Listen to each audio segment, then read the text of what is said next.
2장 보겠습니다. 2장은 1절에서 11절까지가 한 단락인데요. 1절에서 11절 여기에서는 1장 3절에서 사람의 수고가 주는 유익이 무엇인가 라는 그 질문에 대한 그 답으로서 1장에서는 지혜라는 가장 고상한 가치를 통해서 삶의 의미를 찾고자 했다면 이제 2장에서는 내가 자신의 그 마음을 향해서 인생의 즐거움을 추구하려고 했었어요. 그래서 1절에서 11절 사이에는 내가, 나를 위하여, 나의 이런 1인칭 표현들이 반복적으로 사용되고 있습니다. 그러니까 전도자가 자기가 즐거움을 추구하는 그런 삶을 살았다는 거죠. 그것도 인생의 의미를 찾기 위해서. 그래서 자기 만족을 추구하는 삶이었다라는 사실을 얘기를 합니다. 그래서 2장에서 전도자는 자신의 다양한 욕구를 만족시키고자 여러 가지 수고했던 부분들을 나열하고 있는데요. 단순히 육체적인 즐거움뿐만 아니라 그 정신적인 쾌락이나 성취감 이런 것도 포함된다라는 것을 알 수 있습니다. 먼저 전도자는 웃음과 희락 이런 즐거움을 추구했어요. 그러니까 내면의 낙을 의미하는 것들이죠. 이런 건 자신의 욕구나 기대가 충족되었을 때 나타난 내면의 반응이 이 웃음과 희락이잖아요. 이런 내면의 낙은 자연스럽게 육체적인 욕구의 충족으로 흘러가게 됩니다. 그래서 이제 전도자는 한편으로는 마음의 지혜를 두고 한편으로는 술과 여인들을 통해서 육신의 낙을 추구했다고 고백을 하고 있습니다. 그리고 전도자는 자신의 명예를 세우는 일에도 관심을 가졌던 것을 볼 수 있습니다. 자신의 힘을 과시하기 위해서 뭘 했나요? 큰 집을 짓고 그리고 동산 그리고 못, 이 못은 개인이 지을 수가 없어요. 그 왕으로서는 할 수 있죠. 못들을 만들고 아주 멋진 건축을 하고 부의 상징이 되었던 이제 노예와 짐승들을 많이 소유했던 것을 말씀하고 있습니다. 자신이 원하는 것을 다 이렇게 추구해 봤다라는 그 표현을 눈이 원하는 것과 마음이 원하는 것을 이런 표현을 쓰죠. 자신은 다 추구해 봤다라는 거죠. 자, 1절부터 11절까지 먼저 한번 보도록 하겠습니다. 1절은 즐거움을 추구하는 삶입니다. 2장 1절 나는 내 마음에 이르기를 자 내가 시험삼아 너를 즐겁게 하리니 너는 낙을 누리라 하였으나 보라 이것도 헛되도다. 내가 웃음에 관하여 말하여 이르기를 그것은 미친 것이라 하였고 희락에 관하여 이르기를 이것이 무슨 소용이 있는가 하였노라. 그럽니다. 그러면서 내가 내 마음으로 깊이 생각하기를 내가 어떻게 하여야 내 마음을 지혜로 다스리면서 술로 내 육신을 즐겁게 할까? 또 내가 어떻게 하여야 천하의 인생들이 그들의 인생을 살아가는 동안에 어떤 것이 선한 일인지를 알아볼 때까지 내 어리석음을 꼭 붙잡아 둘까 하여 나의 사업을 크게 하였노라. 내가 나를 위하여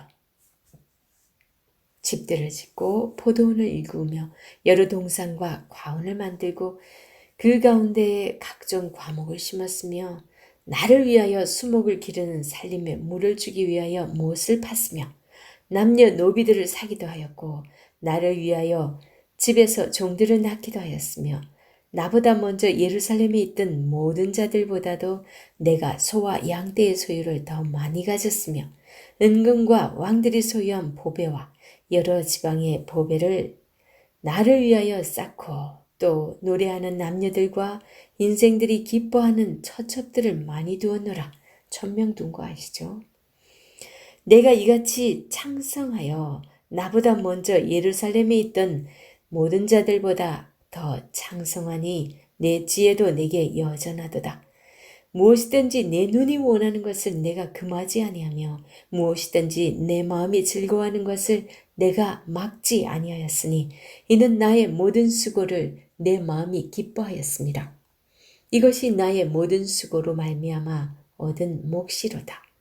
그 후에 내가 생각해 본즉 내 손으로 한 모든 일과 내가 수고한 모든 것이 다 헛되어 바람을 잡는 것 같이 바람을 잡는 것이며 해 아래에서 무익한 것이로다. 이렇게 고백을 합니다. 자, 2장 1절에서도 보면 전도자가 즐거움을 통해서 인생의 의미를 보려고 했지만 그것이 헛되다. 이렇게 말을 하고 있죠.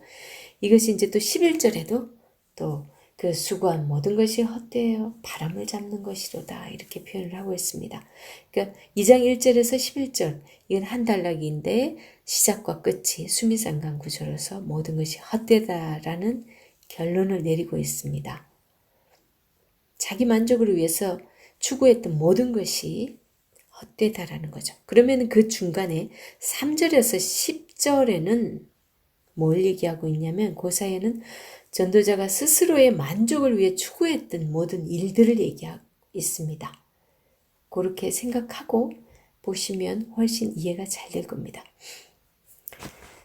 그리고 2절에서는요, 웃음과 희락이 무슨 소용이 있느냐. 이게 이제 우리가 마음으로 사실 웃음을 웃고 희락을 누리는 이런 거는 기쁨이 있어야 사실 내면의 기쁨이죠. 그런 부분도 추구했던 것을 이렇게 얘기하고 있습니다. 그 다음 3절은 술을 통한 즐거움. 그러면서도 또 한편으로는 지혜를 추구하면서도 한편으로는 술, 그리고 이렇게 여러 가지 어리석은 일들을 행했던 것을 얘기하고 있습니다.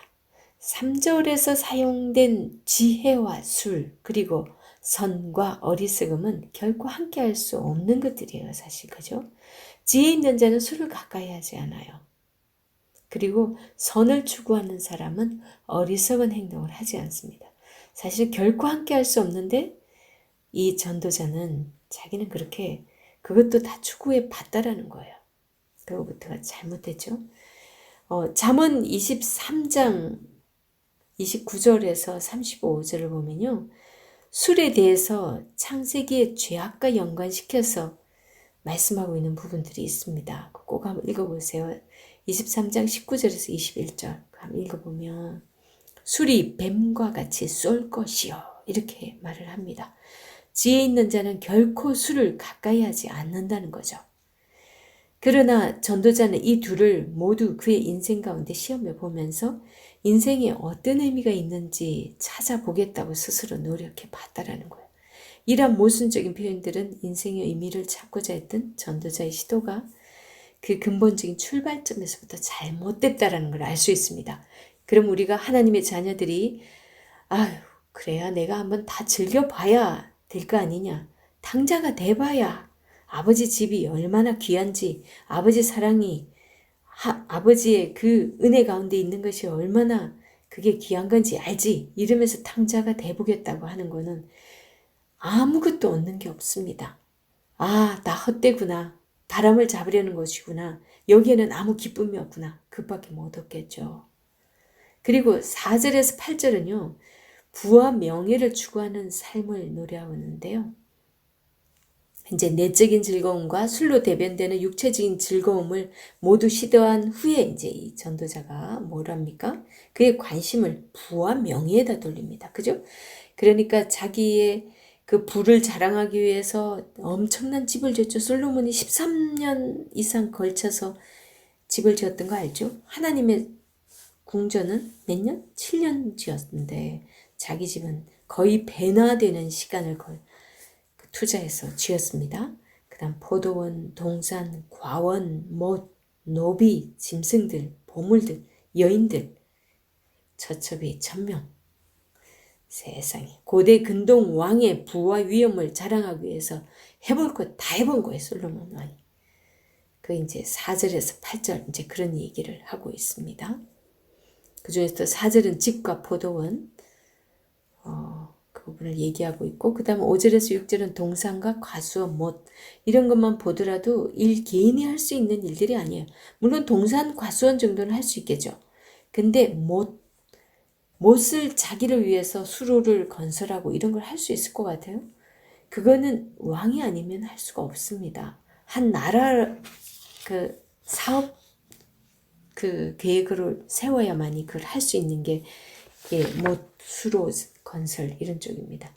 그런 걸 다 해봤다라고 얘기하는 거죠. 나를 위하여, 나를 위하여. 그러면서 그 다음에 이제 7절에서는 인적 자원, 그죠? 그 자기 노비랑 그 다음에 온갖 짐승, 그 왕이 많이 두는 거 하지 말라는 거, 아내를 많이 두지 말라는 거, 그 다음에 말을 많이 두지 말라고 했는데 이 솔로몬은 다 가졌어요. 다 어겼습니다. 그리고 8절에 보면요. 보물과 노래하는 자들과 여인들에 대해서 자신의 부와 명예를 열거하는 마지막 절에 지금까지 설명한 것 외에도 자기 세 가지를 추구하는데 그게 뭐냐? 첫째는 은금으로 대변이 되는 그 보물들. 우리도 다 추구하는 것들이죠. 그 보물들 다 추구해봤고 그래서 이제 속국의 왕들이 보낸 그 진상품으로 단순히 부를 넘어서 전도자가 누린 힘과 명예 그런 것들 다 얘기합니다. 뭐 솔로몬 왕만큼이나 그렇게 누린 사람이 없죠. 그 다음 두 번째는요. 노래하는 남녀들입니다. 연애 마음껏 즐기면서 그렇게 즐거움을 추구했다는 거죠. 그 다음에 이 연애 이거는 이제 술과도 관련이 있겠죠. 그 다음에 세 번째 상징되는 게 쾌락입니다. 많은 처첩들을 두고 성적인 쾌락을 마음껏 추구했습니다. 그죠? 이 구절을 문자적으로 해석하면 처첩들 중에 처첩 이렇게 됩니다. 처첩들을 많이 줬다 그러는데 이게 히브리어로 이게 봤을 땐 처첩들 중에 처첩을 두었다. 이 표현은 뭐냐면 그 처첩들 중에서도 가장 자기가 아름다운 여인들, 이 세상의 수많은 여인 중에서 가장 아름다운 여인을 자기 첩으로 두었다라는 그런 의미예요. 그러니 뭐 남자들로서 가장 부러운 사람이죠. 세상 사람들이 모두 얻기를 원하는 그 여인을 다 취해봤다. 이렇게 말을 하는 겁니다. 그리고 이거는 이제 2장 2절에서 웃음과 희락이라는 내면의 욕망에서 육체적 욕망의 최종점인 성적인 욕망까지 모두 다 나는 다 누려봤다. 그렇게 얘기를 하는 겁니다. 이제 그리고 9절에서 10절에서는요. 모든 욕망을 통해서 즐거움과 낙을 통해서 인생의 의미를 추구했던 전도자의 노력은 겉으로 보기에는 대성공인 것처럼 이제 보입니다. 9절 10절 한번 읽어볼게요. 내가 이같이 창성하여 나보다 먼저 예루살렘에 있던 모든 자들보다 더 창성하니 내 지혜도 내게 여전하도다.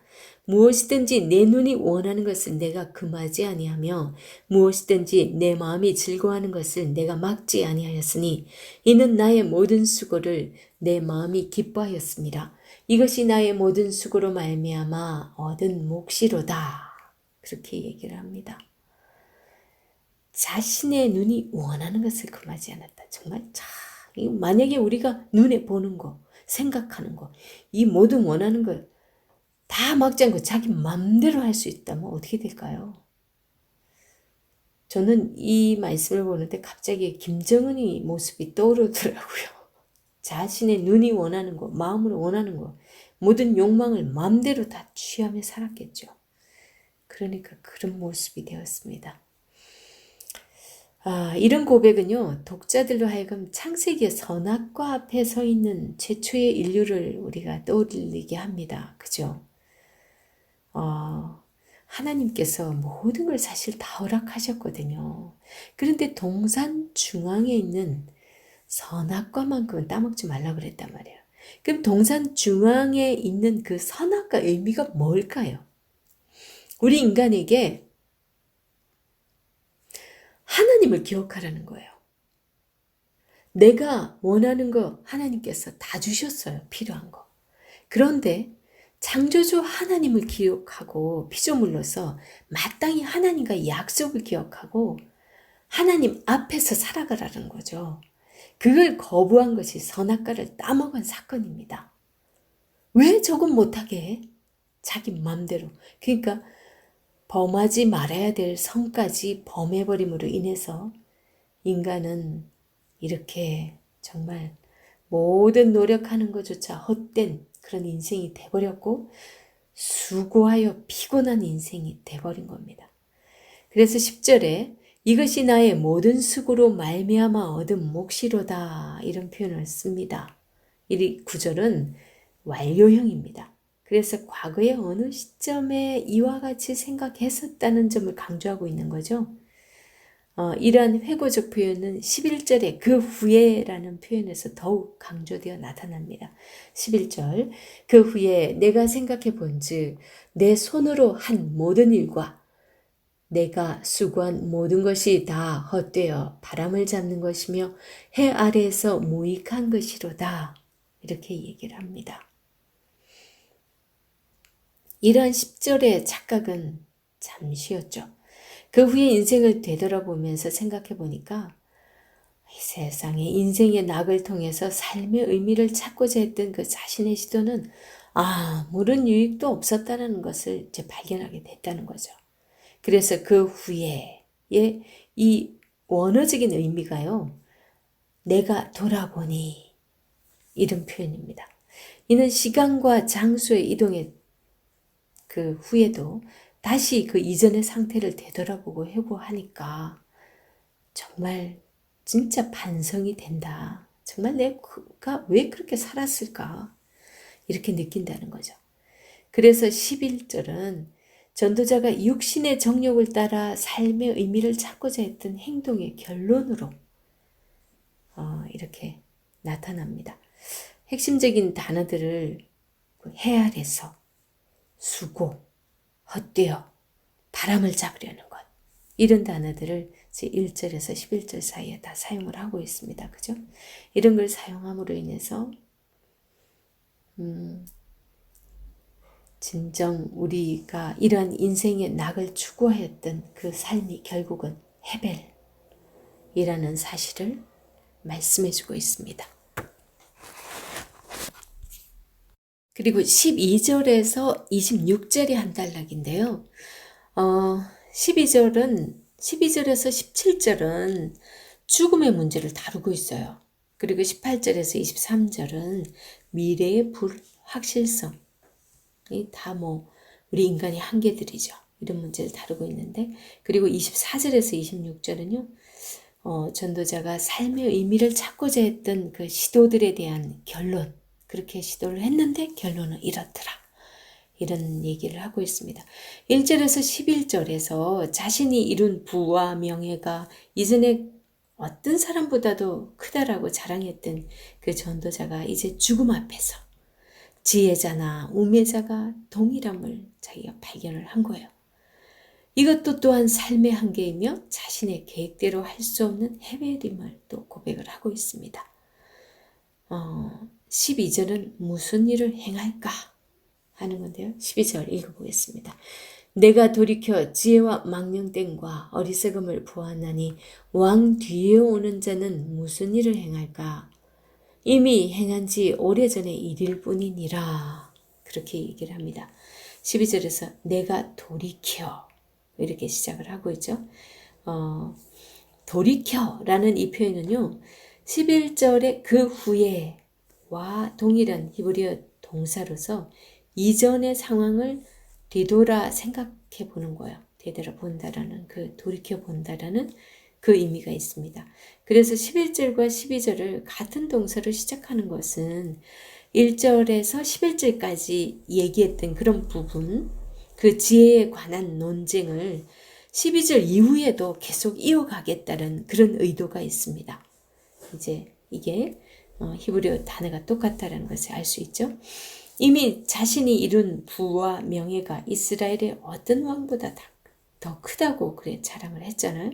그래서 전도자는 이후에 오는 왕이 과연 내가 이룬 일보다 더 큰 무슨 그런 일을 할 수 있겠는가? 라고 반문을 합니다.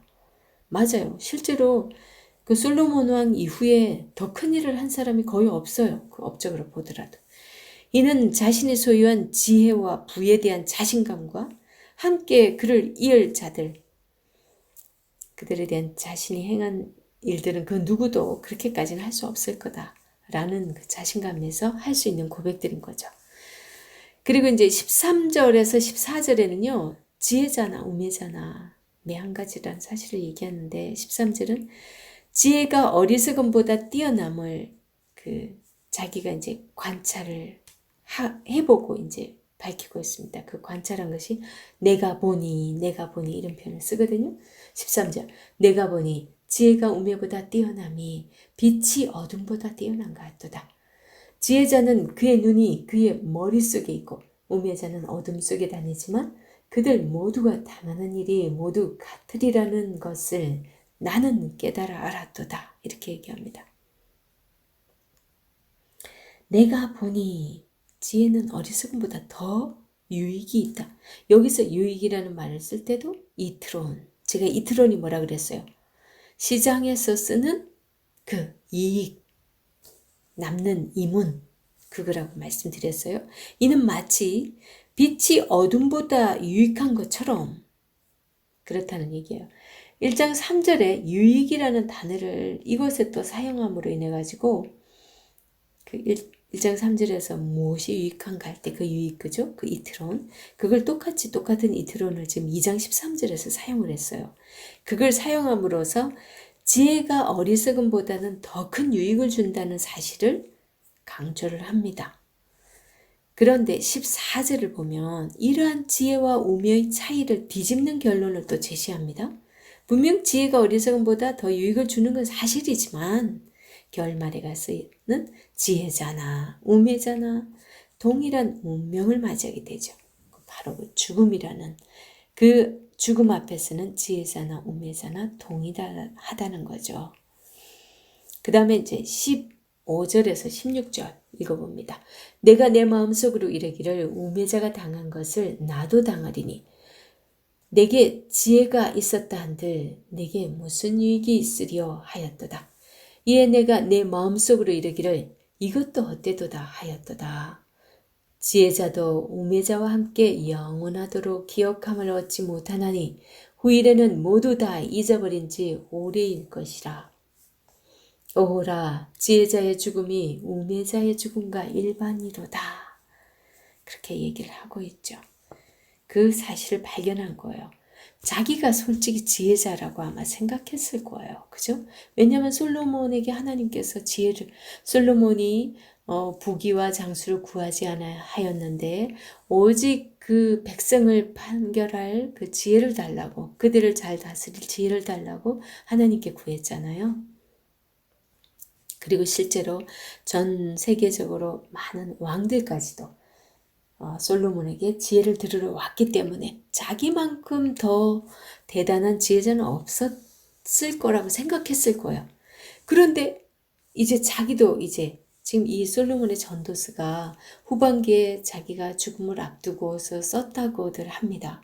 그렇기 때문에 이제 죽음을 앞두고 있는 자신의 모습을 보면서 그렇게 참 지혜로웠던 나도 별 수 없네. 나도 지금 죽음을 앞두고 있구나 하는 것에서 이런 고백을 하지 않았을까 싶습니다. 그래서 전도자는 15절에서 두 번이나 내 마음속으로 이르기를 이라는 표현을 사용합니다. 그래서 우매자가 당한 운명을 자신의 삶과 비교해서 깊이 고민하고 있음을 우리는 알 수 있습니다. 이런 깊은 고민을 통해서 전도자는 결국 자신이 지혜를 얻고자 했던 모든 수고가 해별이다. 나의 그 수고가 다 소용이 없었구나. 그래서 스스로에게 이런 질문을 하죠. 내가 왜 지혜를 얻기 위해 수고해야 하는가? 그런 질문을 하고 있습니다. 그러면서 15절 내게 무슨 유익이 있으리요? 라는 구절의 히브리어 원어의 그 의미는요. 내가 왜 더 지혜로워야 하는가? 입니다. 그래서 죽음과 잊혀짐은 인간의 모든 수고가 무익함을 드러내는 증거로 제시되고 있습니다.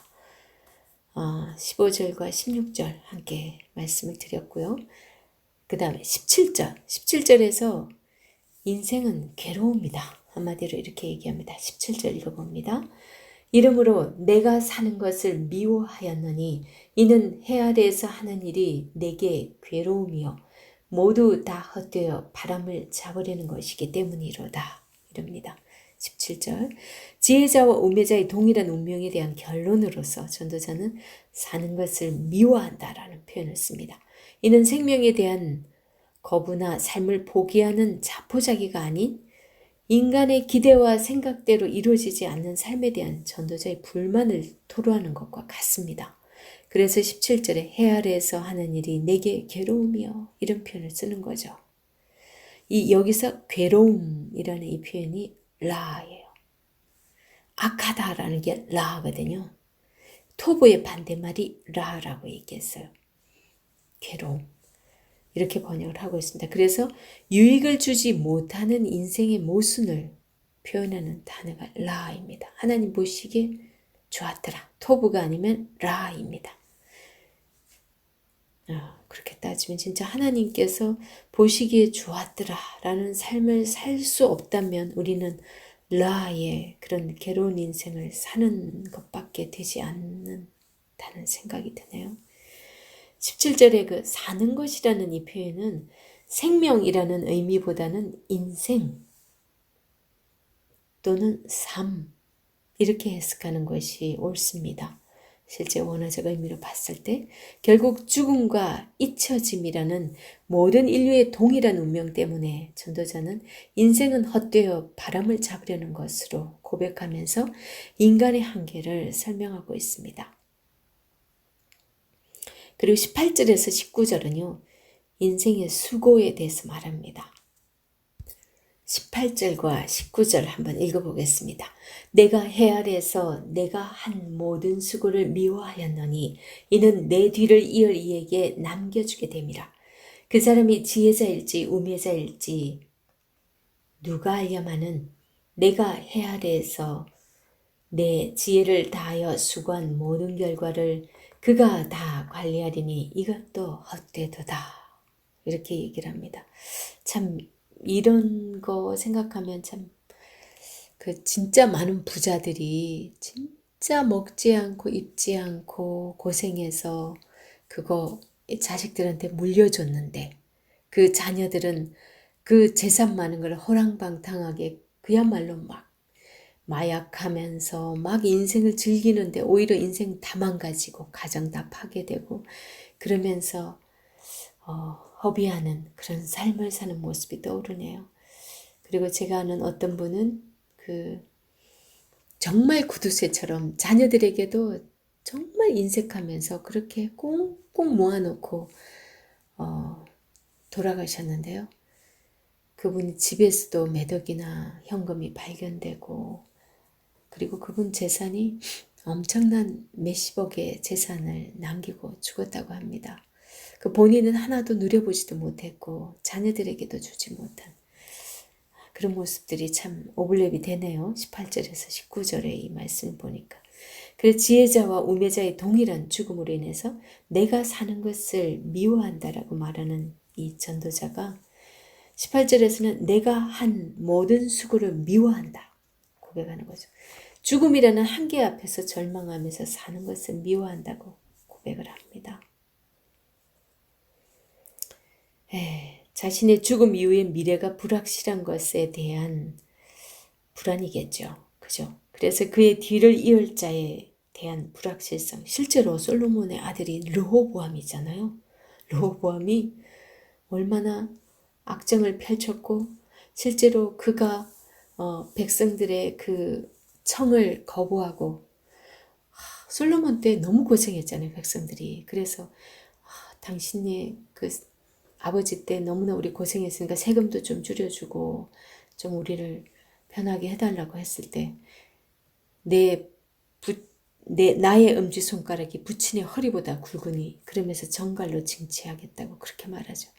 그렇게 해서 이제 물론 솔로몬 시절에 솔로몬의 죄로 인해서 열왕기상 11장에서 말씀했듯이 두 나라로 쪼개겠다고 했잖아요.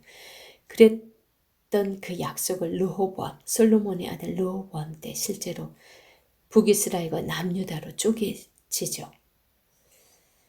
정말 그 허무하게 그 솔로몬의 모든 부귀 영화가 그 아들에게 이어집니다. 그죠?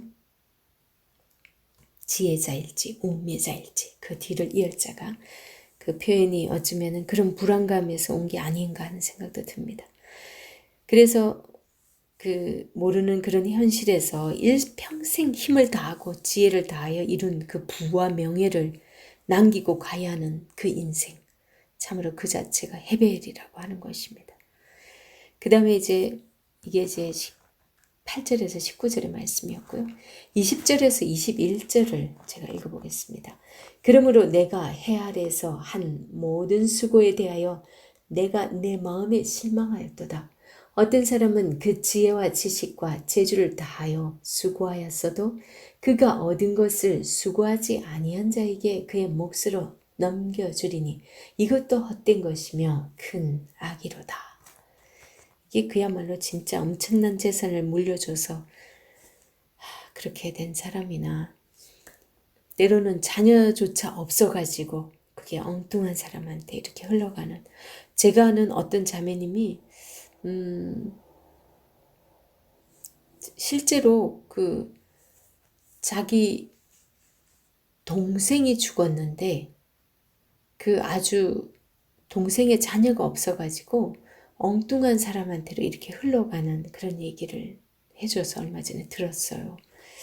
그래 보면 이 재물은 자기 살아있을 때지 죽고 나면 아무것도 아닌 것 같습니다. 그래서 살아있는 동안에 재물 관리도 잘 해야 될 것 같습니다. 정말 합당한 것으로 잘 흘려보내는 것도 지혜일 거라는 생각이 듭니다. 그래서 20절은 미래의 불확실성으로 인해서 전도자가 극도로 실망한 모습을 그려주고 있습니다. 20절에서 전도자는 죽음과 그 죽음의 결과로 오는 미래의 불확실성에 대해서 실망하였다고 고백합니다. 이 실망이라는 단어는 히브리어 동사에서 야외시라는 말인데요. 이곳에서는 절망이라는 의미보다는 그 깨닫지 못했던 현실을 깨달은 후에 오는 그 공허함, 이런 표현이에요. 우리는 실망 이러면 절망 같은 뭐 그런 느낌이 들지만 미처 자기가 깨닫지 못했는데 그것을 깨달은 후에 오는 이것도 약간 헤벨과 좀 이렇게 상통하는 마음 같아요. 그죠? 그런 공허함, 그걸 표현하는 것이 야외시라는 실망이라고 표현된 그 부분입니다. 그 뜻입니다. 그리고 21절은요. 이러한 미래의 불확실성, 그걸 설명하기 위해서 하나의 예화를 들어 설명을 하고 있습니다. 21절에 어떤 사람이라는 표현을 썼죠. 어떤 사람은 그 지혜와 지식과 재주를 다하여 수고하였어도 그가 얻은 것은 수고하지 아니한 자에게 그의 몫으로 넘겨주리니, 이런 표현을 쓰는 어떤 사람, 그죠?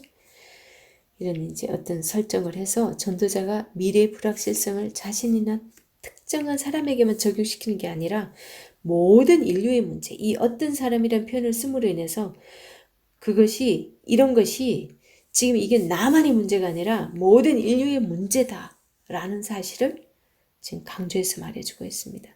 그러니까 일평생 수고하여 얻은 것을 수고하지 아니한 자에게 넘겨주고 죽는다라는 거죠. 모든 인류들이.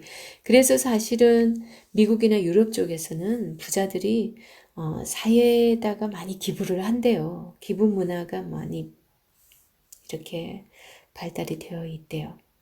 자녀들에게 또 다 주고 가는 사람도 거의 없답니다. 근데 우리나라는 좀 유독 그 기부하는 분들 아주 가끔씩 있어요. 제가 아는 업체 회장님도 그렇게 엄청난 기부를 해서 몇백억 가는 건물을 그분이 그 10년 동안만, 그때 그 사인을 할 때 벌써 한 6, 7년 지났어요. 그 사인을 할 때로부터 10년까지만 자기 소유로 하고 그때까지 나오는 수익만 자기가 사용을 하고 10년 이후는 사회의 그 불우한 이웃을 위해서 사용해 달라고 그렇게 기부를 한 것을, 제 아주 가까운 분의 그 형님인데 그렇게 했던 소식을 들었습니다. 그 사랑의 열매에다 기부를 했습니다. 그분이. 참 그런 게 오히려 더 아름다운 것 같습니다. 결국 우리 인생은 헤벨인 거죠. 정말 우리가 이 땅에서 하는 모든 것이 잠시 왔다가 가는 나그네의 삶이라는 것을 실감하게 됩니다. 이 전도서를 보면서 더욱더. 그래서 우리가 막 정말 죽기 살기로 돈을 벌기 위해서 고생하고 하나님 말씀을 볼 시간도 없을 정도로 힘이 들고 정말 주일날에도 일을 해야 될 정도로 예배를 드릴 수 없을 정도로 돈 벌기 위해서 수고하고 고생해야 되는 그런 모든 것이 다 해벨이고 또한 이것을 큰 악이라고 평가하고 있습니다. 21절에 헛된 것이며 큰 악이로다. 해벨이고 큰 라라고 얘기하고 있습니다. 그리고 22절에서 23절에는 슬픔뿐이라고 고백을 하는데요. 22절에서 23절 사람이 해 아래서 행하는 모든 수고와 마음에 쓰는 것이 무슨 소득이 있으랴. 일평생에 근심하며 수고하는 것이 슬픔뿐이라. 그의 마음이 밤에도 쉬지 못하나니 이것도 헛되도다. 사람이 먹고 마시며 수고하는 것보다 그의 마음을 더 기쁘게 하는 것은 없나니 내가 이것도 본즉 하나님의 손에서 나오는 것이로다. 그렇게 얘기합니다. 자, 제가 24절까지 읽었는데 22, 23절 부분이 슬픔뿐이라는 거죠. 자, 22, 23절 사람의 일평생 수고와 마음의 애씀이 무슨 유익이 있는가? 하는 전도자의 질문입니다. 그죠? 지금까지 이 전도자가 자신이 인생의 의미를 찾기 위해서 애썼던 정신적인 노력, 그 다음 육체적인 수고, 그런 모든 것이 과연 그의 삶에 어떤 유익을 주었는가? 라는 스스로의 그 질문을 하고 그래서 전도자는 1장 3절에서 또 던진 질문 계속 이걸 생각하십시오. 지금 1장 3절에서 해 아래서 수고하는 모든 수고가 사람에게 무엇이 유익한가? 이런 질문에 대한 답들이라고 말씀을 드렸어요. 그런 질문의 연속으로서 그래서 23절에서는 뭐라고 답을 하냐면 슬픔뿐이라고 답을 합니다. 그게 그렇게 결론을 짓는 거예요. 그래서 23절의 명확한 번역은요. 이 23절이 우리 여기에는 일평생에 근심하며 수고하는 것이 슬픔뿐이라 그의 마음이 밤에도 쉬지 못하나니 이것도 헛되도다. 이렇게 돼 있잖아요. 이거를 실제 원어적으로 번역을 하면 이렇게 됩니다. 왜냐하면 그의 모든 날들은 근심이고 그의 모든 수고는 슬픔이기 때문이다. 이렇게 해야 됩니다. 이게 여기도 가르라는 말이 있고 생략이 되어 있습니다. 결국 인생의 슬픔뿐인 것은 낮에 일하는 그의 일은 고통스럽고 밤에도 그의 마음은 쉬지 못하고 고민하기 때문이죠. 이러한 인생의 육체적 수고와 정신적 애씀은 결국은 인생에게 아무런 유익을 주지 못하고 오히려 슬픔을 주게 된다고 이렇게 말하고 있습니다. 그리고 24절에서 26절 그러니까 어떻게 해야 되는지 이제 결론적으로 인생을 즐기라 라고 얘기합니다. 24절에서 26절 읽어봅니다. 사람이 먹고 마시며 수고하는 것보다 그의 마음을 더 기쁘게 하는 것은 없나니 내가 이것도 본즉 사람의 하나님의 손에서 나오는 것이로다. 먹고 즐기는 일을 누가 나보다 더 해보았으랴. 그러면서 또 자신이 해본 일을 얘기합니다. 하나님은 그가 기뻐하시는 자에게는 지혜와 지식과 희락을 주시나 죄인에게는 노고를 주시고 그가 무와 싹게 하사 하나님을 기뻐하는 자에게 그가 주게 하시지만 이것도 헛되어 바람을 잡는 것이로다. 이렇게 얘기합니다. 24절에서 26절 여기는 지금까지 전도자가 인생의 의미를 찾고자 시도했던 많은 노력들에 대한 결론 같은 부분입니다. 그래서 이 단락의 큰 주제는요. 인생을 즐기라는 거예요. 즐기라고 마구 흥청망청 즐기라 이게 아니에요. 그러니까 너무 막 먹을 거 안 먹고 입을 거 안 입고 정말 너무 그렇게 꼬깃꼬깃 그렇게 구두쇠처럼 그렇게 살지 말라는 거죠. 적당하게 또 즐길 줄 알아야 된다라는 거죠. 그렇다고 하나님을 떠난 즐김이 아닙니다. 이거는 우리 본성적으로 하나님께서 우리한테 우리 분복으로 주었던 그런 부분들, 즐기는 부분을 얘기합니다. 그래서 인생의 한계 속에서 절망하고 슬퍼했던 이 전도자가 인생을 가장 유익하게 살아가는 방법으로서 현실을 제대로 보고 주어진 상황에 내게 주어진 것들을 또 즐길 줄 아는 그런 삶을 그렇다면 우리가 어떻게 살아야 될 것인가에 대한 대안으로서 제시해주고 있는 거죠. 그래서 먹고 마시며 일하는 것은 하나님께서 주신 그것도 분복이라는 거예요. 그래서 우리가 기뻐해야 될 이유가 되는 거죠. 하나님께서 주신 거니까. 그래서 전도자는 자신의 삶을 먹고 즐기는 일에 만족했던 삶으로서 고백합니다. 그러나 그에게는 이런 인생이 삶의 의미를 주지 못한다고 또 말을 합니다. 그래서 먹고 마시고 즐기기만 하면 그게 또 삶의 의미를 주는 것은 아니다라는 거죠. 특히 우리가 주목할 것은 2장 24절에서는요. 하나님이라는 표현이 전도서에서 처음 등장하는 구절이 2장 24절입니다. 자신의 삶 속에서 다양한 만족과 의미를 추구했던 전도자가 이제 자신의 한계를 발견하고 인생의 가장 유익을 얻을 수 있는 그 길은 바로 하나님의 공급하심을 우리가 알고서 하나님께서 내게 주신 거 그거 제대로 즐기고 살아라 이런 표현인 거예요. 그리고 26절은요. 기쁨의 근원이 되시는 하나님의 역사하심을 인과응보적인 관점에서 설명을 하면서 하나님은 모든 즐거움과 기쁨의 근원이신 것을 말을 하고 있습니다. 이러한 하나님의 행하심은 인간이 계획하고 통제할 수 없는 그런 영역으로서 삶 속에서 하나님의 공급하심과 인도하심을 거부하고 자신의 힘으로 살아가고자 하는 그런 인생은 마치 손으로 바람을 잡으려는 수고와 같이 무익한 인생임을 강조하고 있습니다. 서서히 이제 이렇게 뭔가 하나님의 공급하심, 하나님의 이 주권하심 이런 부분을 조금씩 드러내고 있는 부분이 이제 2장의 마지막 부분입니다.